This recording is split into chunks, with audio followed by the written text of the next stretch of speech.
नमस्कार दर्शकों, मैं हूं कंवल प्रकाश। निश्चित रूप से अभी जो आज की तारीख में जो सबसे हॉट इशू है वो इशू है बोर्ड के जो एग्जाम्स हैं वो कैंसिल हो गए। आगे क्या होने वाला है, इन सब चीजों के ऊपर निश्चित रूप से लोगों के अंदर बहुत सारी विषय भी आ रहे हैं, बहुत सारी बातें भी आ रही हैं। हम निश्चित रूप से इन सब चीजों के लिए एक्सपर्ट से भी हमने जानने की कोशिश करी, कुछ टीचर्स से जानने की कोशिश, कुछ हेड ऑफ द डिपार्टमेंट से जानने की कोशिश करी कि यदि बोर्ड के जो एग्जाम निश्चित रूप से कैंसिल हो गए, चाहे केंद्र सरकार ने सीबीएसई के भी एग्जाम्स कैंसिल कर दिए हैं, बोर्ड ने यहाँ के राजस्थान बोर्ड ने यहाँ के राजस्थान के बोर्ड भी के एग्जाम्स भी कैंसिल कर दिए हैं, तो निश्चित रूप से इन सब चीजों के ऊपर किस तरीके से होगा, बोर्ड के एग्जाम कैंसिल होने के बाद बच्चों के जो भविष्य है, उनको जो सब्जेक्ट को लेकर किस तरीके से उनको चॉइसिंग की सुविधाएं मिलेंगी, उन सब चीजों के ऊपर हम लोग निश्चित रूप से चर्चा करेंगे। हमारे साथ में इस चर्चा के अंदर मौजूद हैं गिरधर तेजवानी जी। गिरधर तेजवानी वरिष्ठ पत्रकार है, जनमत.com के संपादक हैं और निश्चित रूप से आपने पत्रकारिता जगत के अंदर अपना एक अलग ही तरीके का नाम बनाया है और निश्चित रूप से उसी वजह से और पुराने अनुभव रहे हैं, आपने ग्राउंड लेवल के ऊपर बोर्ड ऑफिस की रिपोर्टिंग भी देखी और उसके साथ साथ जो डेस्क पे रहने के बाद आपने जब हेड रहे तो उन स्थितियों में भी आपने जो बोर्ड अजमेर का, जो राजस्थान बोर्ड है जिसका अजमेर के अंदर हेडक्वार्टर है, उन सब चीजों के ऊपर ही आपने ग्राउंड लेवल के ऊपर उन सब चीजों को देखा और अपर लेवल पे भी जाकर उन सब चीजों की व्यवस्थाओं को, सब चीजों को समझा है। आज हमारे साथ में इस पोर्टल के अंदर उपस्थित हैं अर्चना जी व्यास जी। श्रीमती अर्चना जी व्यास जो है सोफिया स्कूल जो है एचओडी रही है इंग्लिश के अंदर, जो जयपुर के अंदर सोफिया का स्कूल है उसके अंदर आप एचओडी रही हैं इंग्लिश की, तो निश्चित रूप से आपका भी स्वागत है।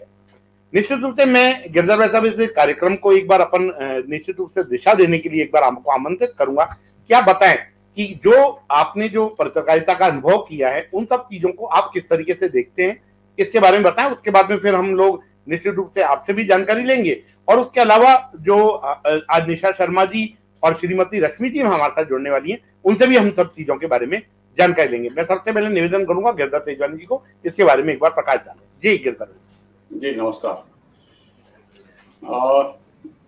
आज ये जो सब्जेक्ट है ये बिल्कुल प्रासंगिक है, बहुत हॉट इशू है और हम जानते हैं कि सीबीएसई और राजस्थान बोर्ड के एग्जाम्स जो हैं वो रद्द कर दिए गए हैं। अन्य स्टेट्स में भी इस तरह की गतिविधि चल रही है और तो इसमें दो पक्ष हैं। एक तो किस वजह से, स्वाभाविक है कोरोना की वजह से ही जो है ये परीक्षाएं रद्द की गई हैं। विशेष रूप से राजस्थान के संदर्भ में ये था कि जो शिक्षा मंत्री डोटासरा जी हैं वो ये एग्जाम किसी भी सूरत में कराना चाह रहे थे और इसीलिए पिछले दिनों जब भी मीडिया ने उनसे पूछा तो बार बार वो ये कहते हैं कि नहीं बिल्कुल एग्जाम तो कराएंगे, हम एग्जाम तो हम कराएंगे। उसके पीछे शायद ये सोच रहा होगा कि वो एक शिक्षा मंत्री के नाते सोच रहे थे, मतलब जैसे ओवरऑल एक गवर्नमेंट सोचती है उस एंगल के बजाय वो शिक्षा मंत्री के रूप में ज्यादा सोच रहे थे। इसलिए सारा जोर उनका था कि कैसे भी करके हो जाए तो बढ़िया रहे।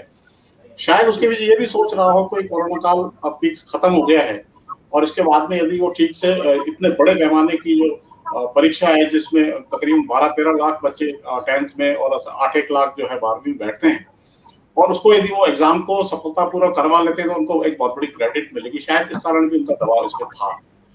लेकिन जैसे ही आपके कांग्रेस हाईकमान के राहुल गांधी और प्रियंका गांधी ने केंद्र सरकार पे दबाव बनाया, यहाँ तक कि शिक्षा मंत्री को पत्र लिखा उन्होंने कि सीबीएसई की परीक्षा रद्द की जाए। अब जब कांग्रेस का हाईकमान ही ये दबाव बना रहा है तो ऐसी स्थिति में राजस्थान जी मैं 1 मिनट के लिए आपको रोकूंगा। हमारे साथ में निशा शर्मा जी भी जुड़ चुकी हैं।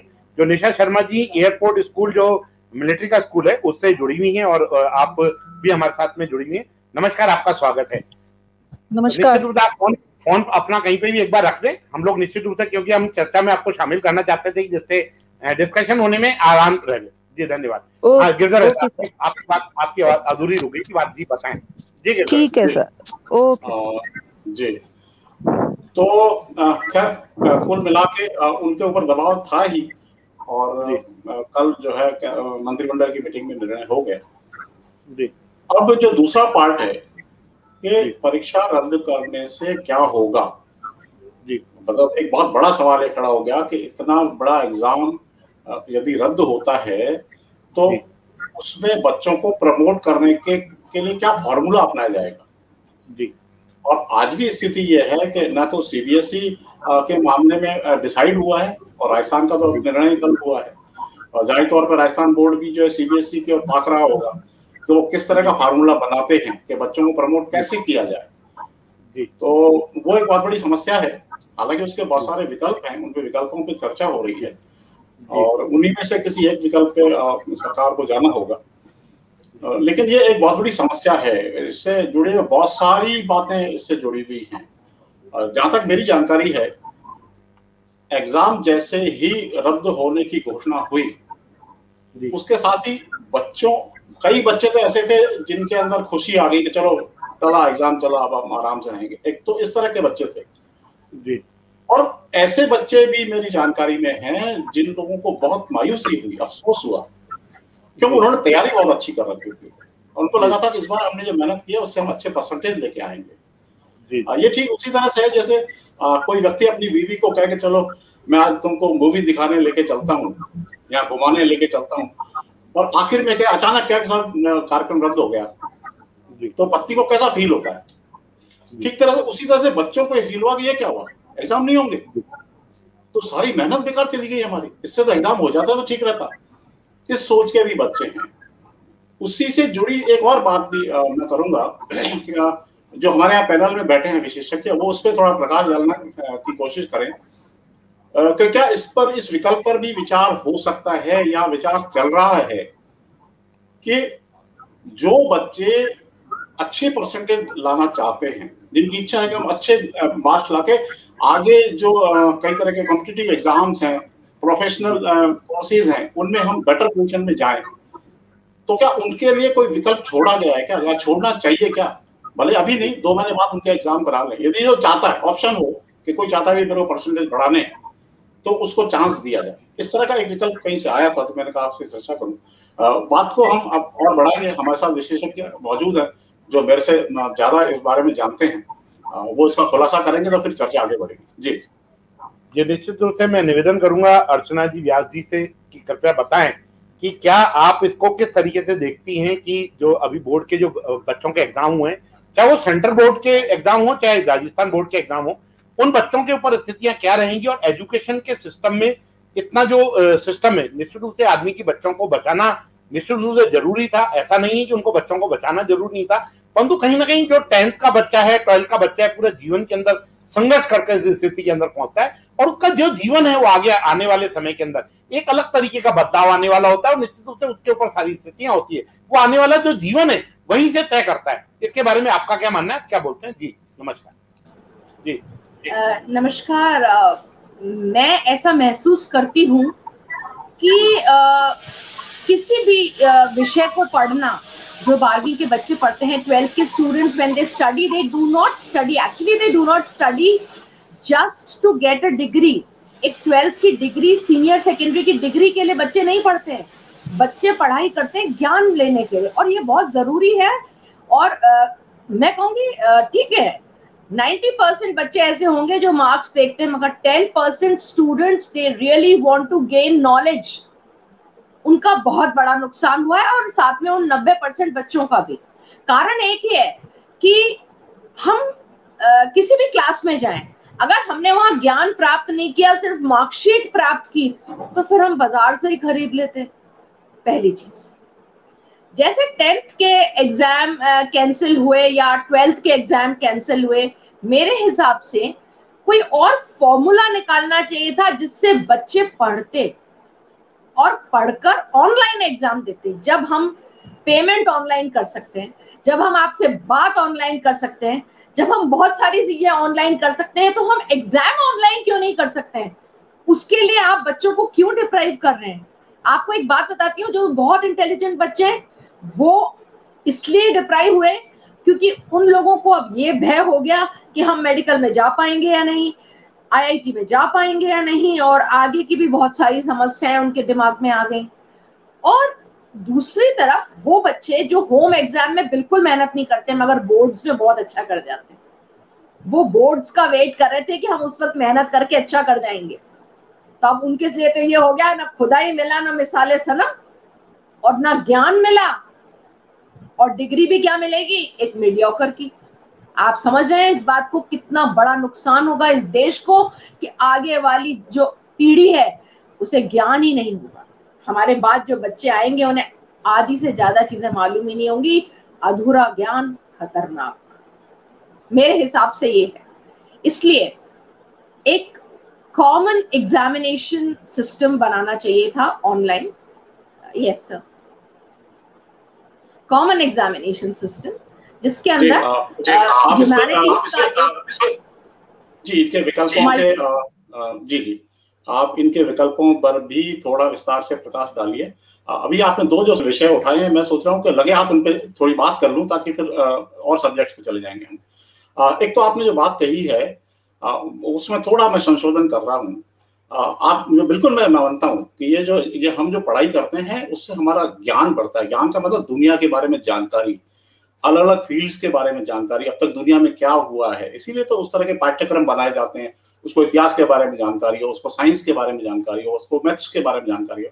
निश्चित रूप से ये केवल डिग्री नहीं है बल्कि ये ज्ञान का माध्यम है। लेकिन आप जो कह रहे हैं तो उसमें मेरा ऐसा मानना है, बेशक एग्जाम भले नहीं हो रहा हो लेकिन उन बच्चों ने किताबें तो पढ़ी ही है ना, तैयारी जब की है उन्होंने तो उनको ज्ञान तो कुछ तो हासिल हुआ है, केवल एग्जाम ही तो नहीं हो रहा है। एक बात। दूसरा, आप जो कह रहे हैं कि ऑनलाइन, नो डाउट आज का जमाना ऑनलाइन का है, होना चाहिए। लेकिन मेरा ऐसा मानना है क्योंकि राजस्थान में आप देखो कितना, मेरे ख्याल से 12 लाख करीब 13 लाख बच्चे तो 10th में बैठने वाले थे और इसी तरह से करीब 8 लाख के आसपास जो है 12वीं के बच्चे थे। इतने बड़े पैमाने पे ऑनलाइन एग्जाम को कराना, उतना बड़ा इंफ्रास्ट्रक्चर हमारे राजस्थान में मेरे ख्याल से तो नहीं है, तो वो थोड़ा सा इनप्रैक्टिकेबल है। तो ये दो बातें मैं कहना चाह रहा था जी। क्या कुछ करोड़ लोग ऑनलाइन पेमेंट कर रहे हैं? राजस्थान में ही कर रहे हैं, तो ऐसा ही कोई ऐप बना सकते हैं।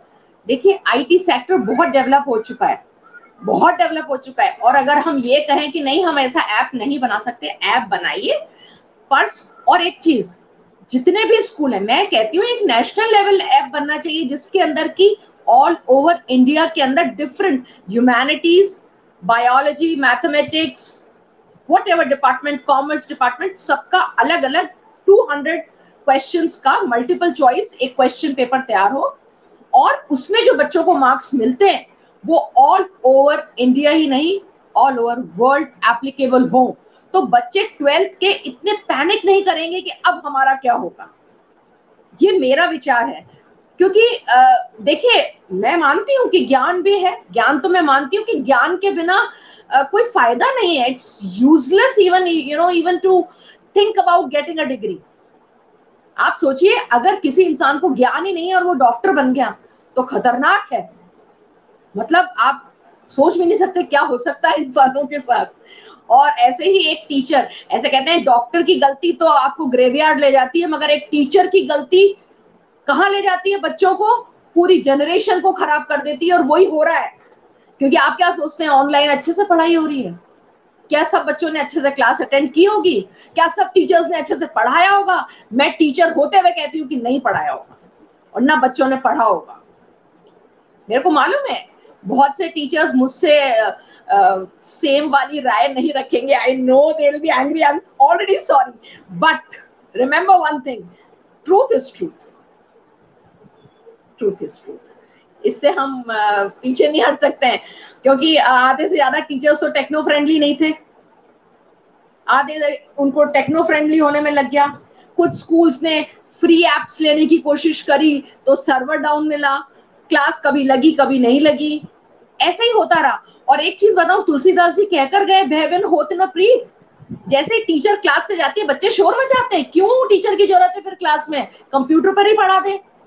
अब घर पे जब बच्चे ऑनलाइन पढ़ते हैं, आप क्या सोचते हो 100% या 90% बच्चे या 80% बच्चे ध्यान देते हैं? I am very sorry to say that hardly 5% students they are very sincere. 95 they have to become sincere because of the presence of the teacher and because of the effect of the teacher and because of the personality of the teacher. So teacher has to do it. So teacher तो आपके पास है ही नहीं, online आप कुछ भी करो, video of कर दो, किसको पता पड़ रहा है? आप अभी मेरा वीडियो ऑफ कर दोगे, मैं नहीं देखूंगी, खत्म। That is what is really happening. और बच्चे भी यही कर रहे हैं, क्योंकि ज्यादातर माँ बाप इतना नहीं जानते हैं बायोलॉजी के बारे में, मैथमेटिक्स, फिजिक्स, केमिस्ट्री, अकाउंटेंसी, इनके बारे में नहीं जानते हैं। तो वो अपने मम्मी पापा को तो बहुत आराम से धोखा देते हैं। रहा सवाल टीचर का, तो टीचर प्रेजेंट ही नहीं है, और अगर प्रेजेंट है तो I am not very sure कि ऑनलाइन क्लासेस इतनी परफेक्ट, मतलब परफेक्ट वर्ड जो है ना वो नहीं है। और उसकी वजह से मुझे लगता है कि ये डिग्री नहीं होकर मानने एक कागज है। इसलिए ऑनलाइन परीक्षा हर स्ट्रीम की मल्टीपल चॉइस क्वेश्चंस के साथ with 200 questions of per subject compulsory. It's the only solution so that children can go to different colleges in Delhi, in Mumbai, in Chennai, and even abroad. Otherwise, their life will be spoiled. This entire year will be spoiled. One full generation will be spoiled. This is what is my view. I don't know. Ma'am Nisha, whatever you think, you can say that. मैं व्यास में आपको एक minute दूंगा। निश्चित रूप से मैं निशा जी जानकारी लेना चाहूंगा कि आपका इसके बारे में क्या मानना है। जी निशा जी। नमस्कार सर। मैम अर्चना ने जो भी कहा है वो बिल्कुल सही है। बच्चे को अगर हम, एक टीचर ही होती है, वो गाइड होती है, एडवाइजर होती है। ऑनलाइन क्लासेस चल रही हैं, बिल्कुल सही है, लेकिन उसमें क्या हो रहा है ये एग्जैक्टली कोई नहीं जानता। और मैं भी कहूंगी कि एग्जाम होने चाहिए, बेशक वो ऑनलाइन हो या स्कूल कराए, वो स्कूल वालों के ऊपर डिपेंड करता है, लेकिन एग्जाम होने चाहिए, वो कंपलसरी है। क्योंकि बच्चे जानते हैं, उनका जो भी कुछ डिपेंड करता है। जो इंटेलिजेंट बच्चे होते हैं वो पूरे साल उसकी प्रिपरेशन करते हैं, पर उनको टाइम दिया भी जाता है और वो पढ़ते हैं। जब उनको उनका रिजल्ट नहीं मिलेगा तो आप सोचिए उनकी मेंटल हेल्थ पे क्या असर होगा। नेचुरली उनकी मेंटल हेल्थ पे असर होगा, वो डिप्रेस होंगे, एंजाइटी होगी, सब कुछ होगा उनको। It is necessary, exam should be conducted whether it is online और ऑफलाइन। मैम ये होने चाहिए। मैं आपसे पूछना चाहूंगा, निश्चित रूप से एग्जाम्स होने चाहिए थे, एग्जाम्स नहीं हुए, परंतु अब ये जब मामला एग्जाम्स का खत्म हो चुका है और निश्चित रूप से गवर्नमेंट ने जिस तरीके से, दोनों, चाहे सेंट्रल गवर्नमेंट हो चाहे राजस्थान की गवर्नमेंट हो, दोनों ने, गवर्नमेंट ने ये तय कर लिया कि जो बच्चों को अब किसी भी तरीके से वो नहीं होगा। अब आप मेरे को इस चीज के बारे में बताएं कि जब आने वाले समय के अंदर, जो आने वाला जो समय है, उन आने वाले समय के अंदर उन बच्चों को जो एडमिशन को लेकर, क्योंकि कहीं भी दोनों तरफ से गाइडलाइन, प्रॉपर तरीके की गाइडलाइन नहीं बनी है कि उन बच्चों को एडमिशन कहाँ किस तरीके से मिलेंगे। जो बच्चा मेडिकल करना चाहता है, जो डॉक्टर बनना चाहता है, जो बच्चा इंजीनियरिंग करना चाहता है, जिसके पास कॉमर्स है, वो कॉमर्स का बच्चा बीकॉम करना चाहता है, बीबीए करना चाहता है, सीए करना चाहता है, या हायर एजुकेशन सीएस बनना चाहता है, या अदर किसी एजुकेशन में जाना चाहता है। जब आर्ट्स का बच्चा है, वो आर्ट्स का बच्चा कहीं ना कहीं आरएस सर्विसेज में जाना चाहता है, वो बच्चा कहीं अदर सर्विसेज में जाना चाहता है, या आर्ट के किसी सब्जेक्ट के अंदर जाना चाहता है।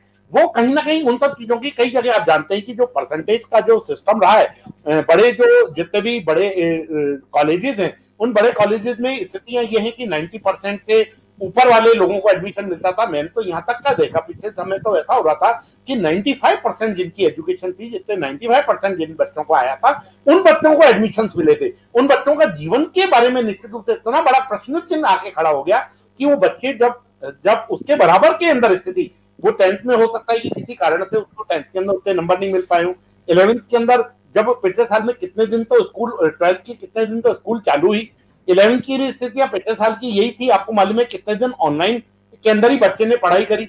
ऑनलाइन पढ़ाई करने में, जैसा मैम ने बोला और आप बोल रहे हैं, जैसा गिरधर भाई साहब ने भी बोला, तीनों बच्चे ऑनलाइन में बच्चे के साथ में एजुकेशन में सामने मिल क्या रहा है। आप जानते हैं, क्योंकि आप तो इन सब चीजों को बहुत अच्छी तरह समझते हैं कि जहां पर अच्छा भरोसा जा रहा है, जहां बच्चों को अच्छा पढ़ाया जा रहा है, बच्चों को अच्छी कोशिश की जा रही है, वही जब इंटरनेट की दुनिया के अंदर हम जाते हैं और जब मोबाइल के अंदर जुड़ते हैं, तो उसके अंदर खराब चीजें भी सब कुछ उपलब्ध है। तो निश्चित रूप से उनकी वजह से भी बच्चे सारे उनको जो वे मिलना चाहिए, जो उनको सही लाइन मिलनी चाहिए, वो सही लाइन नहीं मिल पाती, वो सारी सब चीजों के अंदर अपने जीवन को वेस्ट कर रहे हैं। तो निश्चित रूप से ये, क्योंकि ये भारत के निर्माण की बात है, ये बच्चे हमारे भारत का भविष्य है, तो निश्चित रूप से इसको आप किस तरीके देखेंगी, मैं निशा जी आपसे इसके बारे में जानना चाहूंगा। जी सर, ऐसा है कि एक तो इनके लिए कॉमन एंट्रेंस एग्जाम कराए यूनिवर्सिटीज, जिसके बेस पे ये लोग एडमिशन लें, उसके लिए भी एक परसेंटेज डिसाइड करें कि इस परसेंटेज वाले बच्चे को हम एडमिशन देंगे।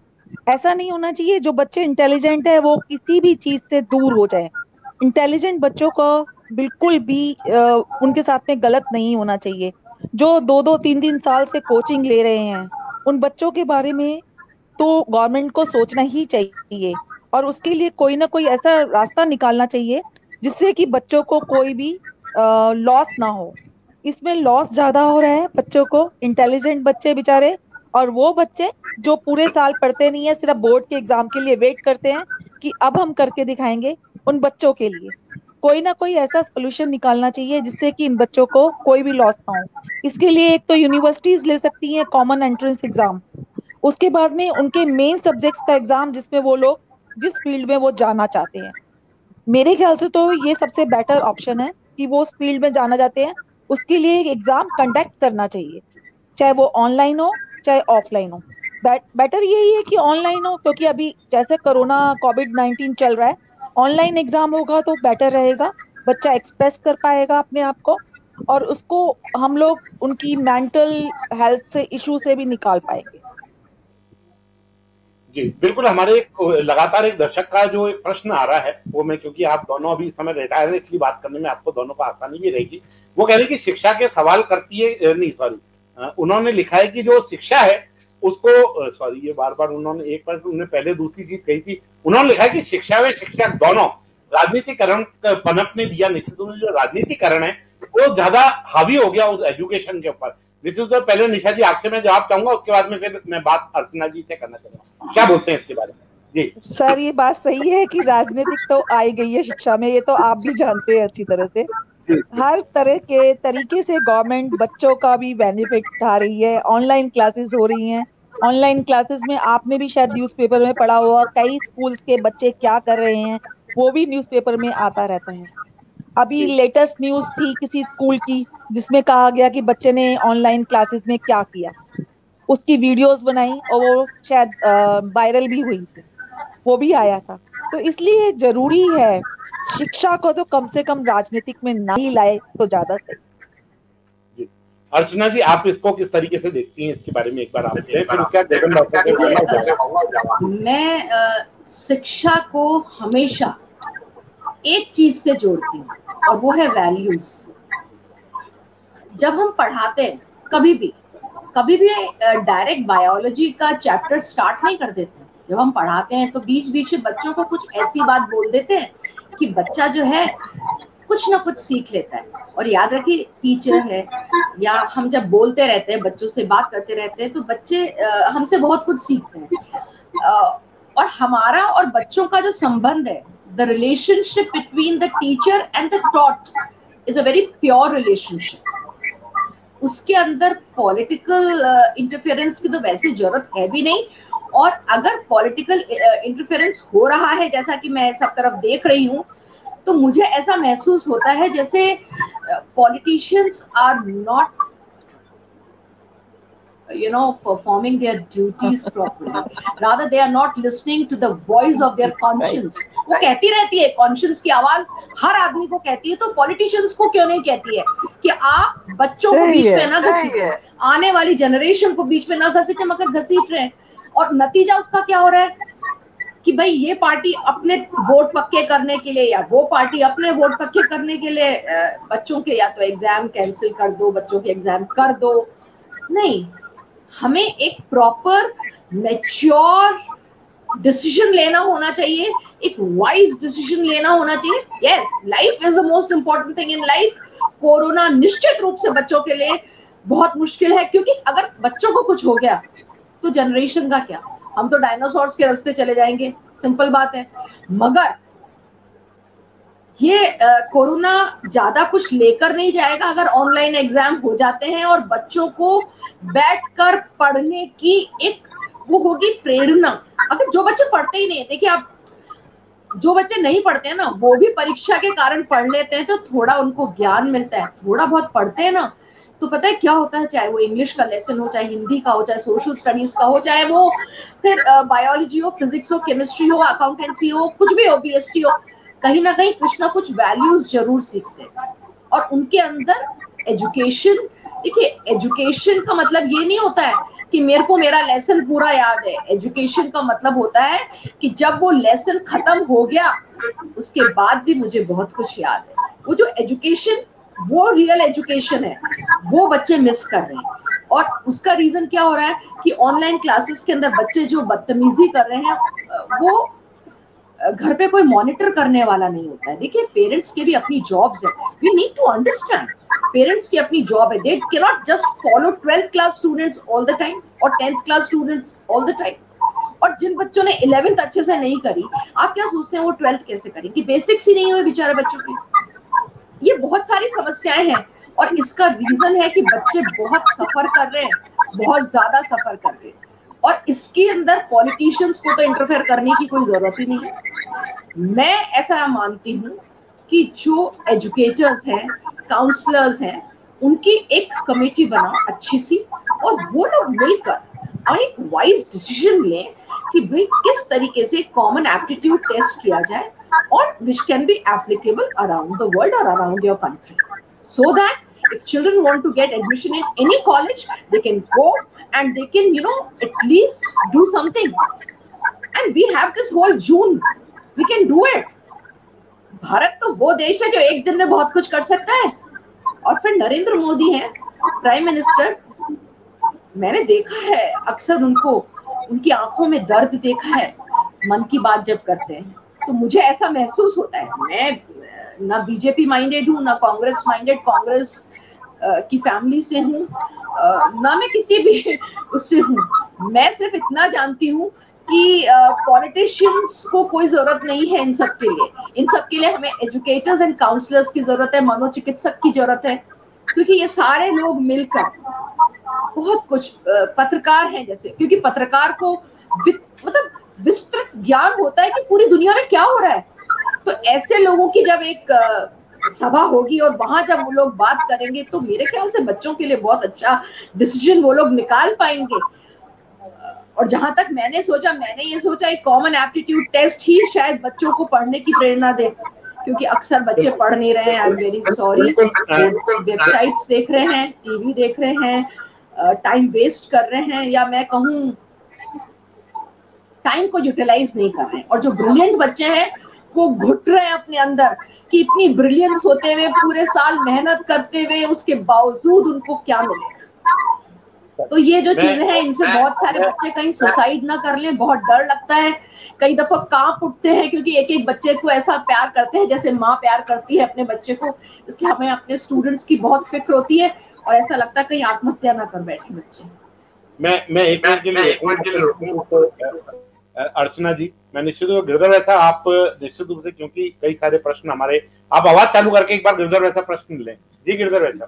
जी जी जी जी। असल में जिन सज्जन ने अपनी प्रतिक्रिया में, हम जिस सब्जेक्ट पे चर्चा कर रहे थे और हम उसकी बहुत डेप्थ में जाना चाहते थे, और मुझे बहुत अफसोस के साथ कहना पड़ रहा है कि हम अपना टाइम जाया कर रहे हैं। हमारे पास 2 शिक्षाविद हैं और हम इन शिक्षाविदों के माध्यम से जानना चाहते थे कि इसमें क्या क्या विकल्प है, क्या क्या संभावनाएं हैं, और उन्होंने इस विषय को बदल के राजनीति पे लेके आ गए। तो सबसे बड़ी राजनीति तो उन सज्जन ने कर दी, मतलब इसका राजनीति से कोई संबंध ही नहीं है। और ये तय है, वो तो तय है। आज एक चीज बताइए, आज जब पेपर सेट होता है तो क्या राजनीति के तय करते हैं? क्या विशेषज्ञ तो तय करते हैं, टीचर्स ही तो तय करते हैं। तो खैर जो भी है, लेकिन मेरे को 2 बातें अच्छी लगी दोनों मैडम्स ने। ऑनलाइन वाला अच्छा, मतलब इसमें कोई दो राय नहीं है कि आने वाले समय के हिसाब से ऑनलाइन एक अच्छी चीज है, लेकिन ये हमारा सोच है। सरकार उसको एग्जीक्यूट किस तरह से कर पाएगी, ये सरकार का सोच है। तो लेकिन 2 चीजें उसमें है।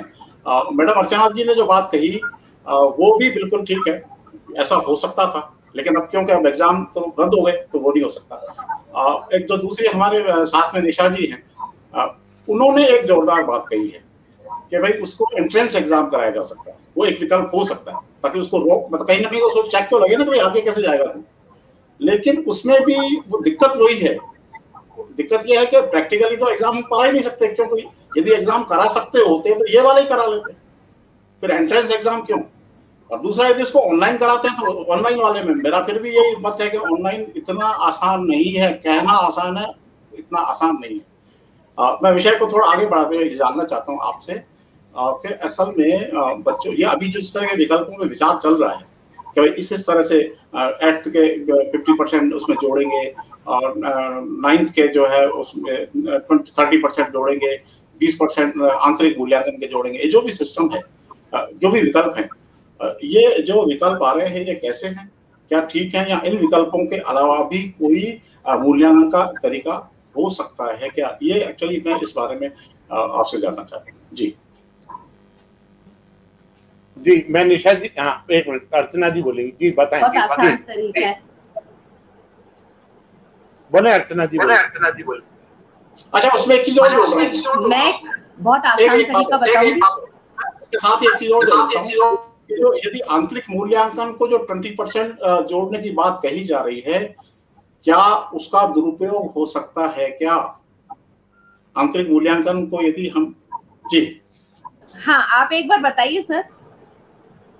हाँ, मैं कह रहा हूँ कि अभी आप तो विकल्प बताइए। मैं तो एक चीज जोड़ रहा था कि उसमें जो 20% आंतरिक मूल्यांकन से नंबर जोड़ने की बात चल रही है, उसका दुरुपयोग होने की संभावना है क्या? देखिए, ये जो 20% जोड़ने वाली बात है, और ये है तो कुछ बच्चे ने 9th में अच्छा नहीं किया होगा, क्योंकि वो जब 8th से 9th में आते हैं सर, तो मैं एक बात बताती हूँ आपको कि जैसे ना होता है, जैसे अपन एक साथ 2 सीढ़ी चढ़ गए, क्योंकि 9th की जो बुक्स होती हैं वो बहुत डिफिकल्ट होती हैं। जो बच्चा 8th में हम उसको प्यार से मिडिल सेक्शन का प्यारा बच्चा करके रखते हैं, वो 9th में अचानक बड़ा हो जाता है और फिर वो किताबें बहुत डिफिकल्ट हो जाती हैं। तो 9th में वो अच्छा नहीं कर पाता है, क्योंकि वो अपने आप को उन किताबों से, उस सिस्टम से एडजस्ट कर रहा होता है। तो 9th में बहुत से बच्चे जो 8th में 95% लाते थे, वो 9th में 70% पे आ जाते हैं। मैं जो कहना चाहती हूँ, ये जो 9th के मार्क्स लेना या 10th के लेना या 11th के ले लो, तो 11th में भी यही होता है। जैसे 10th के बाद जब बच्चा 11th में आता है, अपना ऑप्शनल सब्जेक्ट लेता है, तो वही 2 सीढ़ी ऊपर चढ़ गया। जैसे एकदम से बच्चा एक नए एनवायरनमेंट में होता है, एक डिफिकल्ट सब्जेक्ट हो जाता है, सब कुछ बहुत डिफिकल्ट होता है, वो एनवायरनमेंट बहुत डिफिकल्ट होता है। उसके अंदर बच्चे के अगर आप 11th के 20% लोगे, तो मैं फिर वही बात कहूंगी, 10th बोर्ड में जिस बच्चे ने 96-97% लाया है, वही बच्चा 11th के अंदर 60% पे होता है। आप उसके 60% के मार्क्स लोगे सर, तो आप नहीं सोच रहे हैं बच्चों को पता है बहुत दुख होता है, और टीचर्स को भी होता है, सच्ची होता है, बहुत दुख होता है। तो इसलिए मुझे ये सिस्टम तो समझ में नहीं आया। मतलब I will never agree if it is in my hands, I'll never say yes to such a system, because आप जो लोग स्कूल में बच्चों के साथ होते हैं ना, हमने 30 साल बच्चों के साथ गुजारे जीवन के, इसलिए बहुत अच्छे से जानते हैं। जब 8th से बच्चा 9th में जाके कम नंबर लाता था, तो वापस 8th वाली टीचर के पास जाके रोता था बहुत ज्यादा, और 11th में जब कम लाता था, तो 10th वाली टीचर के पास जाके रोता था। बहुत रोते थे बच्चे, और जब बच्चे रोते हैं ना, तो मैं सच बोल रही हूँ, मैं खुद उनको गले लगा के रोने लग जाती थी। मुझे मालूम है कि हर टीचर का दिल एक माँ का दिल है, क्योंकि वो बच्चा जब रोता है ना, तो ऐसा लगता है ये गलत हो गया। तो जो इतना बड़ा डिसीजन होगा कि 9th के 20%, मान लो 9th में बच्चे को 50% है, आप उसके 20% लोगे, मतलब I'm sorry, but this is wrong. This method itself is not practical. It is like ruining the life of the students. For me, I will say no for this. This is what I feel as a teacher. जी जी बिल्कुल सही है। उसमें असल में आप सही कह रहे हैं कि बच्चा जो 10th और 12th में स्पेशली ज्यादा मेहनत करता है। एक तो उसके ऊपर दबाव बहुत रहता है इस एग्जाम को लेकर के। एक जनरली एक मानसिक दबाव बच्चों को रहता है, 10th का एग्जाम आ गया, ये बहुत कठिन है, ऐसी एक हमारे यहाँ एक मानसिकता बनी हुई है। 12th का एग्जाम आ गया, बहुत ज्यादा मेहनत करनी पड़ेगी। तो अभी जिन लोगों ने बेचारों ने मेहनत की, इनके साथ कुठाराघात हो गया, बहुत बड़ा कुठाराघात हो गया। और दूसरा सबसे बड़ा कुठाराघात तो ये हुआ ही हुआ, कोई एग्जाम नहीं दे पा रहे, लेकिन साथ साथ उनको जो वाजिब, उनको जो मिलना चाहिए उसका इनाम, जो उन्होंने स्टडी की है, वो एग्जाम नहीं होने से वो उनको इनाम मिलने से भी वंचित रह जाएंगे। तो आपकी बात बिल्कुल सही। जी निशा जी, मैं निशा जी से जानना चाहूंगा कि आप क्या मानते हैं जी। अर्चना जी ने बिल्कुल सही कहा है। बच्चा जो है वो डिप्राइव होगा। आप खुद भी जानते हैं कि 8th का बच्चा और 9th का बच्चा, कोर्स ही चेंज है। जब कोर्स ही चेंज है, तो वो 9th में जितनी मेहनत नहीं कर पाता जितनी 8th में करता है। और 8th में इंटरनल होता है, सब कुछ टीचर के हाथ में होता है, तो टीचर लाड़ भी लड़ाती है। 9th में आने के बाद वो इतनी मेहनत नहीं कर पाता। वो 10th के लिए मेहनत करता है, फिर 11th में नहीं करता। मतलब यू कैन से कि वो रेस्ट करता है, रिलैक्स करता है कि बोर्ड के एग्जाम में वो अपना बेस्ट देगा। और इसकी बिल्कुल। वजह से वो बच्चे की लाइफ डिस्ट्रॉय होगी, नेचुरली होगी। वो बच्चा सोचेगा कि मैं 12th में कुछ करके दिखाऊंगा। नॉट इवन द बच्चा, even the parents also, they also suffer, they will suffer. क्योंकि जो बच्चे को पेरेंट्स चाहते थे, कि उनको पता था मेरे बच्चे के अंदर एक कैलिबर है, वो बन सकता था, लेकिन वो बना नहीं, तो उनके पेरेंट्स के मन में भी कहीं ना कहीं इस बात का पेन होगा। ये आप भी जानते हैं और मैं भी जानती हूँ, क्योंकि हम भी एक पेरेंट्स हैं, हम भी देखते हैं कि हमारा बच्चा किस फील्ड में जाना चाहता है। तो इसलिए जरूरी है कि कुछ दूसरा तरीका निकाला जाए, जिससे कि बच्चे को बेनिफिट हो, लॉस ना हो, उसकी लाइफ डिस्ट्रॉय ना हो। हाँ, तो एक विकल्प जो आ रहा था, मैंने सुना था एक विकल्प, जो मैंने सुना था उसमें कितना दम है पता नहीं, कि यदि कोई बच्चा ऑप्शन हो कि यदि कोई बच्चा परसेंटेज हाई परसेंट लाने के लिए एग्जाम देना चाहता है, तो ऐसे लोग निश्चित रूप से बच्चे ज्यादा नहीं होंगे। काफी बच्चे तो केवल पास होना ही चाहते हैं, लेकिन ऐसे हो सकता है उनकी स्पीड कम हो सकता है उनको यदि चांस दे दिया जाए तो बेचारे उनकी जो अपनी इंटेलिजेंस है, उनकी जो ब्रिलियंस है, उसका पूरा उसका जो है आकलन हो जाए। ये एक विकल्प हो सकता है क्या? हाँ, ये कैलिबर बच्चे का देखने के लिए हो सकता है। ये बात बिल्कुल सही है कि उसको चांस जी, अर्चना मिलना जी, चाहिए, जो देना चाहता है। अर्चना हाँ जी, जी। आपका क्या मत है? आपका क्या मत है अर्चना जी? You see, मैं एक बात कहूंगी, निशा जी बिल्कुल सही कह रही हैं। बच्चे बहुत दुखी होते हैं, मैंने देखा है। एक नंबर भी कम आता था तो बच्चे मतलब स्टाफ रूम तक फॉलो करते थे हमारे को लंच टाइम में, मैम प्लीज, मैम बताइए ना आपने वो 1 मार्क क्यों काटा। उस जिस बच्चे के लिए एक नंबर इतना इम्पोर्टेंट है, आप सोचिए उसका आपने तो उम्र भर के लिए एक सपना ही तोड़ दिया कि 12th में मैं टॉप करूंगा, 12th में मेरी फोटो अखबार में छपेगी। कितने सपने होते हैं 10th के, 12th के। मुझे 10th में मेरिट आया था और मेरे फादर ने टेंट लगवा के मुझे घड़ी पहनवाई थी। वो फोटोज आज भी देखकर मैं कितनी खुश हो जाती हूँ। वो खुशी तो हमने बच्चों से छीन ली। तो कुछ ना कुछ तो ऐसा करना चाहिए ना कि बच्चे वापस खुशी से झूम उठे। बच्चों का मन तो देखिए ना। और उनके एक बात फेस में बताऊं, स्माइल आनी चाहिए। Performance gives happiness to every child. देखिए, ऐसा नहीं होता कि बच्चा कमजोर है तो उसको 60%, जो 60% आता है वो कोई बेवकूफ नहीं है। 60% इसलिए आता है क्योंकि ईश्वर ने उसे याद रखने की क्षमता शायद उतनी ही दी होती है, तो वो अपनी क्षमता से अधिक ही करता है। परीक्षा में हर बच्चा अपनी क्षमता से अधिक करता है। मैंने खुद ने इस बात को 30 इयर्स में एक्सपीरियंस करके आपको बता रही हूँ। एक लड़की थी जिसके 6 सब्जेक्ट में फेल हुई क्वार्टरली एग्जाम में। मैंने सिर्फ उसको ये कहा, कोई बात नहीं बेटा, you have passed in the social studies examination, very good, and I gave her a toffee। Half yearly के अंदर वो लड़की सिर्फ 3 सब्जेक्ट में फेल हुई, मैंने उसे एक चॉकलेट दी। मैंने कहा very good, you passed in so many subjects. और फाइनल में उसी लड़की के फर्स्ट डिवीजन मार्क्स आए। आप सोच सकते हैं, मैंने उसे अपनी कलम दी कि this pen will be your power. और वो लड़की आईआईटी में गई। और वो लड़की जब एक बार दिल्ली में अचानक आके मेरे गले लगी, तब मुझे पता पड़ा कि ये वो बच्ची है। देखिए, ऐसे अनेक उदाहरण हैं हमारे पास, क्योंकि हमने 30 साल पढ़ाया है, हमको हर बच्चे का मन पता है। जिस बच्चे के 36% आते हैं वो डरा डरा सा आता था, 40% आते डरा डरा सा आता था, मगर हम उसे उसके 40% के लिए भी टॉफी देते थे, इसलिए क्योंकि हमको पता है कि वो 40% भी उस बच्चे का बेस्ट है, because he did his best. Fail तो कौन होना चाहता है ना सर, फेल कोई भी नहीं होना चाहता है, सब पास होना चाहते हैं। इसलिए मुझे नहीं लगता किसी बच्चे के कम नंबर आए तो हम उसे उस बात से आंकें, नंबरों से नहीं। हमें नंबरों से नहीं आंकना, बच्चे की मेहनत से आंकना है कि बच्चे ने मेहनत की, जितने उसको मिले बेस्ट। और जो बच्चे मेहनत नहीं करते हैं और वो जब 70% लाते हैं और बहुत दुखी होते हैं कि मैम 90% आने चाहिए थे, तब मैं उन्हें कहती हूँ कि अब बीत गई सो बात गई, छोड़ो, नेक्स्ट ईयर के एग्जाम में तुम्हें हार्ड वर्क करना है। बहुत लोगों को मोटिवेट करते रहते हैं कि भाई ऐसे मत करो, मगर एक बार एक स्टूडेंट ने सुसाइड कर लिया था इस बात पर आप सोचिए 10th में 95% उस बच्ची के और 11th में 40%, just pass. She committed suicide.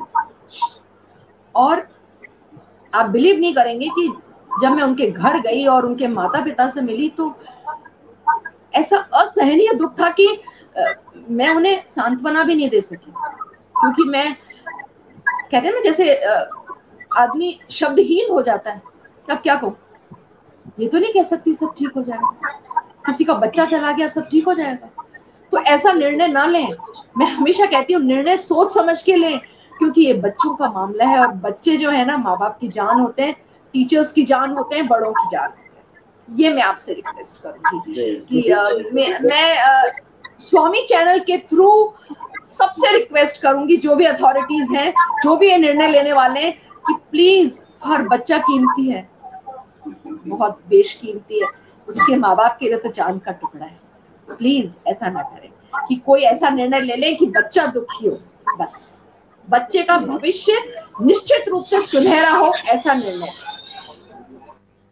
निश्चित रूप से आपने जो बात कही है उसमें बात में निश्चित रूप से बहुत ही दम है, क्योंकि बच्चा हर कीमती है। बच्चा, और सरकार ने भी यही करा है कि जो 10th में पास हो गया बच्चा, जिसने 11th करके 12th में आ गया, वो बच्चा सारा पास होने वाला है। इस बार 100% रिजल्ट आने वाला है।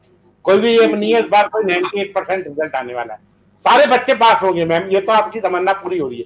परंतु इसके साथ साथ जो बच्चे इंटेलिजेंट हैं, जो एक्स्ट्राऑर्डिनरी कुछ करना चाहते हैं, एक्स्ट्राऑर्डिनरी कुछ दिखाना चाहते हैं, कहीं ना कहीं उसके मन में जो जज्बा है, अखबार में छपाने का जज्बा है, अपने समाज के अंदर दिखाने का जज्बा है, अपने शहर में अपने आप को अलग पहचान दिखाने का जज्बा है, कहीं ना कहीं उसको एक अपने भारत के प्रति एक मोहब्बत दिखाने का जज्बा है, वो निश्चित रूप से वो नहीं दिखा पाएगा। ये बिल्कुल निश्चित रूप से बात है। निशा जी, आप इसको किस तरीके से देखते हैं, इसके बारे में आप बताएं। जी निशा जी। जो बात अर्चना जी ने कही है कि बच्चे जो हैं वो हमारे लिए बहुत प्रीशियस हैं, वो हमारे लिए नहीं देश के लिए भी प्रीशियस हैं, ये आप भी जानते हैं और हम भी जानते हैं। उनके फेस पे स्माइल तो अच्छी लगेगी, लेकिन जो इंटेलिजेंट बच्चा है वो कहीं ना कहीं तो सफर करेगा, उसके मन में कहीं ना कहीं दर्द रहेगा जो कि लाइफ लॉन्ग रहेगा। कि एक समय ऐसा भी आया था, कोविड-19 ऐसी डिजीज आई थी जिसने कि उसकी लाइफ को बिल्कुल ही टर्न कर दिया, उसकी लाइफ का बिल्कुल ही चेंज करके रख दिया। तो इसलिए ऐसा कोई सॉल्यूशन निकाला जाए जिससे कि उन बच्चों को भी सफर ना करना पड़े, और जो बच्चे पास हो रहे हैं, जो 100%, हमको भी पता है कि रिजल्ट 100% होगा, उनके लिए तो है ही अच्छा, बहुत ही अच्छा है उनके लिए तो। जी बिल्कुल।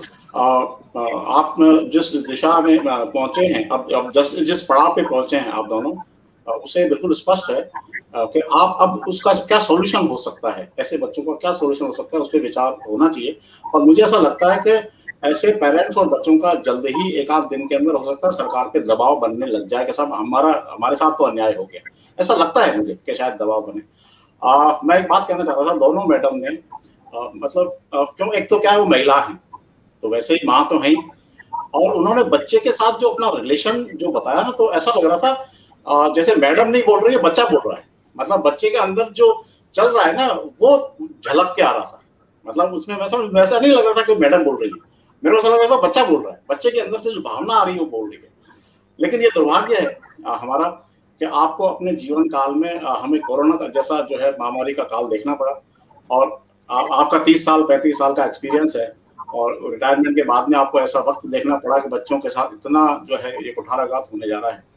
लेकिन मैं जानना चाहता हूँ, जो भी होगा, अब जो भी डिसीजन होगा सरकार ही करेगी, हम तो केवल राय दे सकते हैं, अपनी बात रख सकते हैं। लेकिन जो भी होगा, अब क्या करना चाहिए, मतलब बच्चे के अंदर कुछ मोटिवेशन हो, बच्चे के अंदर कुछ दिशा लगे, कुछ लगे, जीवन का एक उद्देश्य लगे उसको, और क्या मतलब ऐसा करना चाहिए। मुझे ऐसा ख्याल आता है, आपने भी जिक्र किया था, जब एक टाइम था जब हम हर साल आना सागर की रिपोर्टिंग करते थे एग्जाम के बाद में, और हर साल जो है बच्चे वहां पे आत्महत्या किया करते थे। मुझे अच्छी तरह ख्याल है, हम रिपोर्टिंग करते थे, हर साल होता था, आज 5 मर गए, इस बार 5 मरे, इस बार 7 मरे। ये डिप्रेशन की वजह से होता है। तो लेकिन जिन बच्चों के साथ बहुत ज्यादा अन्याय हुआ है, तो हम उन बच्चों का जो मानसिक स्तर है उसमें कैसे सुधार ला सकते हैं, उसके लिए क्या प्रयास कर सकते हैं, थोड़ा यदि सॉल्यूशन पे भी यदि आप बात करेंगे तो मुझे अच्छा लगेगा। जी जी अर्चना जी। मैं सॉल्यूशन की जो बात कर रही हूँ वो एक ही बात मैं चाहती हूँ। पहली चीज, हाँ, आज जैसा आपने कहा कि ऐप अभी बनना इजी नहीं है, मैं भी मानती हूँ कि अभी एकदम से ऐप नहीं बनाया जा सकता।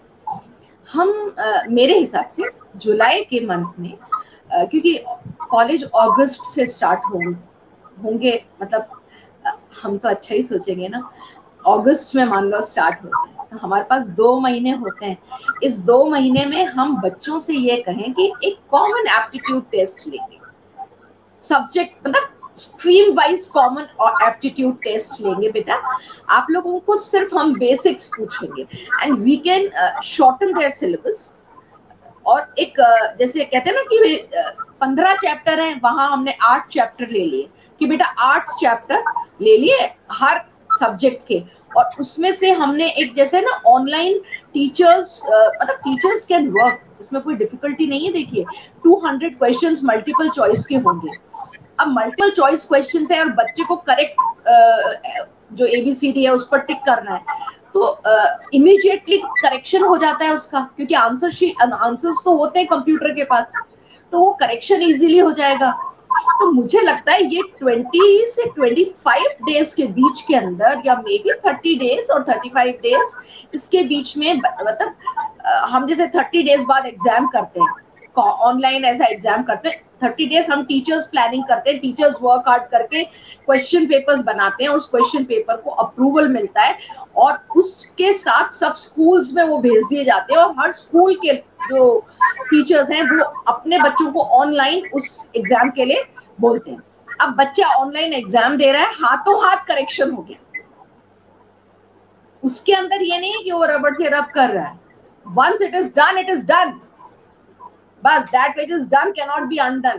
ये वाली पोजीशन होगी तो चीटिंग नहीं होगी, और इंटेलिजेंट बच्चे वैसे भी वो करेंगे, और जो बेचारे थोड़े कमजोर होंगे, सोचेंगे, हो सकता है उनसे 1-2 गलतियां हो जाएंगी, कोई बात नहीं, नंबर 1-2 कम हो जाएंगे, उससे कोई प्रॉब्लम नहीं है। मगर बच्चा जब पढ़ाई करेगा 1 महीना लग के और फिर एक कॉमन एप्टीट्यूड टेस्ट देगा, तो मुझे लगता है कि जो ब्रिलियंट स्टूडेंट्स हैं उनको मौका मिलेगा अपनी ब्रिलियंस को फील करने का। You know, it gives pleasure to be brilliant. और जो बच्चों ने 11th में अच्छा नहीं किया और उनके 11th के मार्क्स आ रहे हैं, तो वैसे ही पसीने छूट रहे होंगे आधों के, न जाने कौन कब आत्महत्या कर ले, इसका डर हमको लगा रहता है एज टीचर्स। तो उससे क्या होगा कि चलो वो बच्चा सोचेगा अब 1 महीना मैं मेहनत से पढूं और इतना बढ़िया कर लूंगा, 8 ही तो करने, मेरे को 15 चैप्टर नहीं करने, 8 चैप्टर्स करने, 6 चैप्टर करने, उसको तैयारी कर ले, अच्छे नंबर आ जाएंगे। तो क्या होगा कि जो कमजोर बच्चे हैं वो थोड़ा ऊपर उठ जाएंगे, और जो काफी इंटेलिजेंट बच्चे हैं तो उनके लिए स्काई इज द लिमिट। तो मुझे लगता है कि कॉलेज में एडमिशन भी इजी हो जाएगा और बच्चों को भी अच्छा लगेगा, और उनके नाम जब स्कूल वाले बोलेंगे कि हमारे इस बच्चे को 100% आया या इस बच्चे को 90% आया, तो सब बच्चों को खुशी होगी। और मुझे लगता है ये खुशी देने के लिए अगर टीचर्स, प्रशासन और सब लोग अगर मदद करें, मेहनत करें, IT सेक्टर मेहनत करे, तो ये हो सकता है। Nothing is impossible, even impossible says I am possible. मेरे हिसाब से ये बेस्ट सॉल्यूशन है। बच्चों को मजा आएगा, नीचे वाले बच्चे थोड़े ऊपर और ऊपर वाले तो स्काई इज द लिमिट। यही मेरा सोच है और यही मैं आपको कहूंगी। हो सकता है शायद मैं बहुत जिद्दी हूँ, मगर मैं ऐसी हूँ। बहुत अच्छा आपने सबसे बड़ी चीज जो आपने बात कही वो बहुत जोरदार है कि नथिंग इज इम्पॉसिबल। ये सूत्र है, एक तरह से जीवन का सूत्र भी है कि कुछ भी असंभव नहीं है। तो आपका जो लेवल है ना, ये करके दिखाना है, तो वो जज्बा असल में आप जैसे लोगों को इस तरह के डिसीजन करने के लिए बिठाना चाहिए। लेकिन अब दुर्भाग्य से ऐसा नहीं है, क्योंकि फैसला जो राजनेता करते हैं, हम क्या कर सकते हैं उसमें, जिनके पास सत्ता है वो लोग करते हैं, हम कुछ कर नहीं सकते। तो मैं समझता हूँ शायद समय होने पे या कमेंट्स लेना चाहेंगे आप?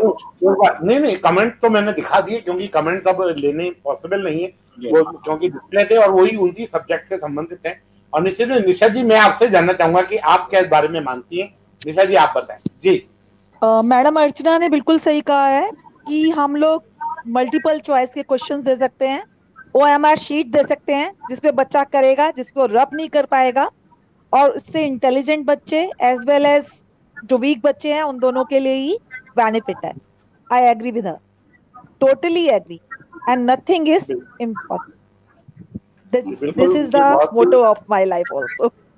जी जी बिल्कुल, निश्चित रूप से आपने दोनों ने ही बहुत ही महत्वपूर्ण बातों को कहा है। चलते चलते अर्चना जी, यदि कोई एक बार मैसेज आप देना चाहते हैं, निश्चित रूप से आपका स्वागत है। उसके बाद फिर हम लोग इस कार्यक्रम को समाप्ति ओर लेके जाएंगे। जी अर्चना जी, कोई मैसेज देना? मैं एक बात कहना चाहूंगी, बहुत इम्पोर्टेंट बात है। सबसे पहली बात बच्चों से, देखो सब बच्चों को एक ही बात कहूंगी कि बेटा निराश नहीं होना, क्योंकि if winter comes can spring be far behind. अगर सर्दी आई है तो सावन तो आएगा ना, इसलिए दुखी मत होना। और याद रखो, हम सब टीचर्स अपनी जान लड़ा देंगे तुम लोगों के लिए एक अच्छा और बेहतर डिसीजन लेने के लिए। हम सब मेहनत करेंगे, हम सब तुम्हारे साथ हैं तुम। और सेकंड चीज मैं मम्मी पापा से कहना चाहूंगी, बच्चों ने 11th में कम नंबर लिए होंगे या 9th में कम नंबर लिए होंगे, प्लीज बच्चों को ना कहें कुछ भी। बच्चों का दोष नहीं है इसमें, बच्चों का दोष नहीं होता। ये मैं पहले भी बता चुकी हूँ कि सडनली आप 2 सीढ़ी जंप कर जाते हो और जो आप एक का बैलेंस खत्म होता है ना, वो होता है 9th और 11th में। तो अगर बच्चों के कम नंबर आए हो 9th और 11th में, कृपया उन्हें न डांटें और बच्चों को उनकी सफलता से न आके, वो आपकी ट्रॉफी नहीं है, आपके जिगर का टुकड़ा है। प्लीज मैं पॉलिटिशियन से ये कहना चाहती हूँ, कृपया हमारे बच्चों से दूर रहें प्लीज। और मैं प्रशासन से ये कहना चाहती हूँ कि जो डिसीजन लें सोच समझ के लें, क्योंकि आपका एक डिसीजन किसी के बच्चे की जान ले सकता है और किसी के बच्चे को जान दे सकता है। डिसीजन आपका होगा, नुकसान और फायदा बच्चों का होगा। बच्चों से सब प्यार करते हैं। Child is the father of man, always remember this. इसलिए प्लीज जो भी करें अच्छे से करें। और स्वामी चैनल को बधाई देना चाहूंगी, बहुत सल्यूट है आपको कि आपने इतना खूबसूरत सब्जेक्ट उठाया, बिकॉज ये सब्जेक्ट बहुत जरूरी है, बहुत जरूरी है। और मैं स्वामी चैनल की एक बात कहूंगी कि इन्होंने ये सब्जेक्ट उठाकर बच्चों को, शायद बहुत से बच्चों को आत्महत्या करने से रोका होगा। थैंक यू सो मच इस जेस्चर के लिए आपके। और माँ बाप को डांटने से रोका होगा शायद, और पॉलिटिशियंस को इंटरफेयर करने से रोका होगा, और प्रशासन को सही डिसीजन लेने से के लिए प्रेरित किया होगा। मगर एक बात जरूर फिर भी कहूंगी, हर बच्चे से कुछ भी करना, मगर आत्महत्या मत करना बच्चों। इस साल नहीं तो अगले साल एग्जाम दे देना, कोई बात नहीं, but life is the most important thing in life and I love you, we all love you, that's all. यही कहना चाहूंगा। थैंक यू निश्चित रूप से। निशा जी, मैं भी आपसे भी निवेदन करूंगा कि चलते चलते जो भी एक बार मैसेज देना चाहते हैं, क्योंकि कार्यक्रम की मर्यादा है, जो भी आप मैसेज देना चाहते हैं। मैं भी बच्चों से यही कहूंगी कि आप हमारे लिए बहुत प्रीशियस है, आपकी लाइफ हमारे लिए प्रीशियस है। आप हैं तो हमारा नेशन है, आप नहीं तो हमारा नेशन नहीं। आप ही कल आपके लीडर हैं, तो आप ये बिल्कुल मत सोचिए कि जो भी कोई डिसीजन होगा वो आपके ही लिए हित में होगा। और इस चैनल ने जो ये इशू रखा है ये बहुत बड़ी बात है, और इस चैनल को ये इशू आगे किसी भी तरह से पहुंचाना चाहिए प्रशासन के पास। अब राजनीतिक जो कर रहे हैं उस राजनीतिक को, गंदी राजनीति को एजुकेशन के अंदर मत घसीटिए, बच्चों को इन्वॉल्व मत कीजिए। बच्चे हमारी लिए बहुत प्रीशियस हैं, और बच्चों प्लीज कुछ ऐसा मत करना जिससे तुम्हारे पेरेंट्स, टीचर, स्कूल को फील हो तुम हमारे लिए सबसे ज्यादा कीमती चीज हो, तुम हमारी जान हो, और हम सब तुमसे बहुत प्यार करते हैं। धन्यवाद। Thank you. निश्चित रूप से गिरधर भाई साहब, आवाज चालू करके एक बार आप निश्चित रूप से इसको समाप्त किया। आपको लगता है कि जो बहुत संवेदनशील 2 माताओं और शिक्षिकाओं जिनका पूरा जीवन शिक्षा को समर्पित रहा है, उनके संदेश के मतलब बहुत भावपूर्ण संदेश के बाद में मेरे को कोई संदेश देने की गुंजाइश बचती है? या उससे अतिरिक्त मैं ऊपर कोई संदेश दे सकता हूँ? सफिशिएंट से भी मोर देन सफिशिएंट। बहुत जबरदस्त संदेश आज हमारे इस कार्यक्रम में अर्चना जी ने, निशाद जी ने दिया है, और मुझे लगता है कि ये जो दर्शक देख रहे हैं, चाहे अभिभावक चाहे बच्चे, उनको उन तक, उनके दिल तक ये संदेश जाएगा, और हमारी सफलता इसी में ही है। और ओवरऑल जो आज एपिसोड हुआ है, बहुत खुशी की बात है कमल प्रकाश जी कि इसमें न केवल हमको मोटिवेशन की दिशा में दोनों मैडम ले गई, बल्कि इसमें जो विकल्प हो सकते थे और क्या गलत हो रहा था, मतलब सबसे बड़ी चीज है कि यदि कोई गलत हो रहा था तो उसको ठोक के कह रही थी। मतलब ये नहीं कि उसमें कोई गुंजाइश छोड़ रही थी, यदि गलत है तो है, आप डिसीजन गलत ले रहे हैं, अब आपकी मर्जी, आप कुछ भी करें, लेकिन हम आपसे सहमत नहीं है, ये बहुत बड़ी बात है। और यही जज्बा जो होता है, और दूसरा उनका सबसे बड़ा वो जो कहना था ना कि नथिंग इज इम्पॉसिबल, वो सबसे बड़ा संदेश है। मैं समझता हूँ वो तो हम लोगों के लिए भी संदेश है, बच्चों के लिए क्यों। तो मैं सिर्फ इतना कहना चाहूंगा जी।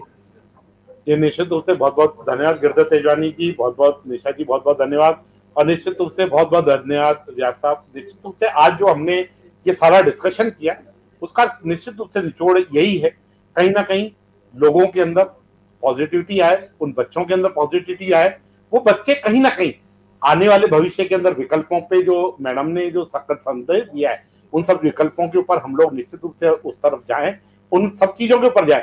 और निश्चित रूप से हम सरकार से भी ये मांग करते हैं, उन बच्चों के लिए जो बिल्कुल एक्स्ट्रा ऑर्डिनरी है, उनको कुछ ना कुछ एक्स्ट्रा उनके बारे में सोचा जाए, तो निश्चित रूप से उनको आने वाले समय के अंदर उन लोगों को जो चीज चाहिए, जिस मंजिल की ओर वो बढ़ना चाहते हैं, वो मंजिल मिल सके। परंतु निश्चित रूप से और भी जिस तरीके की वो बात होगी, निश्चित रूप से हम इस चैनल के माध्यम से दर्शकों तक पहुंचाने का काम करेंगे।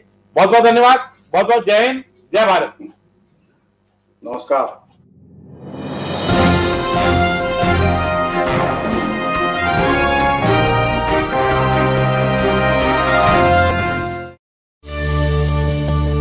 A for Ajmer. जब एबीसीडी के अंदर अजमेर पहले, आई में पहले, साक्षरता मिशन में अजमेर पहले, सारी योजनाओं में अजमेर पहले, स्मार्ट सिटी की घोषणा में अजमेर पहले, फिर कोरोना की लड़ाई में अजमेर पीछे क्यों? कोरोना की लड़ाई में कौन जिताएगा अजमेर को? आप और हम संकल्प लें, मास्क पहने, सरकारी गाइडलाइन की पालना करें, और अपनी बारी आने पर वैक्सीनेशन लगवाएं। सेवा कार्यों में अपना हाथ बढ़ाएं, घर रहें, सुरक्षित रहें। श्री लक्ष्मी विहार, फाइसागर रोड, अजमेर। क्या आप फाइसागर रोड पर नई कॉलोनी में अपना प्लॉट लेना चाहते हैं तो तुरंत संपर्क करें 7737226695। हमारे यहाँ उपलब्ध है 65 गज से लेकर 180 गज तक के प्लॉट्स। आज ही बुक करें, बने अपनी जमीन के स्वयं मालिक। अगर आप बना बनाया मकान भी लेना चाहते हैं तब भी संपर्क करें 8302503428। Shri Lakshmi Vihar, Foysagar road, Ajmer.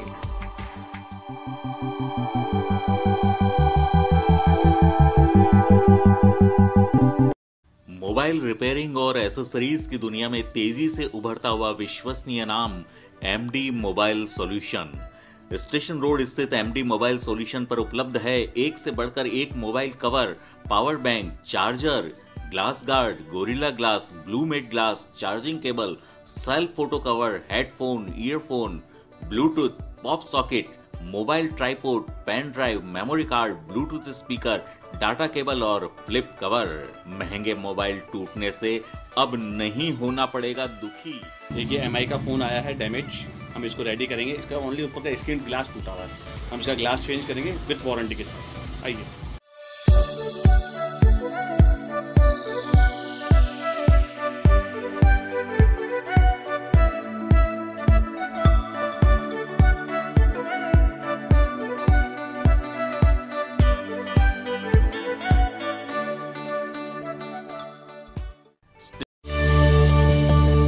A for Ajmer. जब एबीसीडी के अंदर अजमेर पहले, आई में पहले, साक्षरता मिशन में अजमेर पहले, सारी योजनाओं में अजमेर पहले, स्मार्ट सिटी की घोषणा में अजमेर पहले, फिर कोरोना की लड़ाई में अजमेर पीछे क्यों? कोरोना की लड़ाई में कौन जिताएगा अजमेर को? आप और हम संकल्प लें, मास्क पहने, सरकारी गाइडलाइन की पालना करें, और अपनी बारी आने पर वैक्सीनेशन लगवाएं। सेवा कार्यों में अपना हाथ बढ़ाएं। घर रहें, सुरक्षित रहें।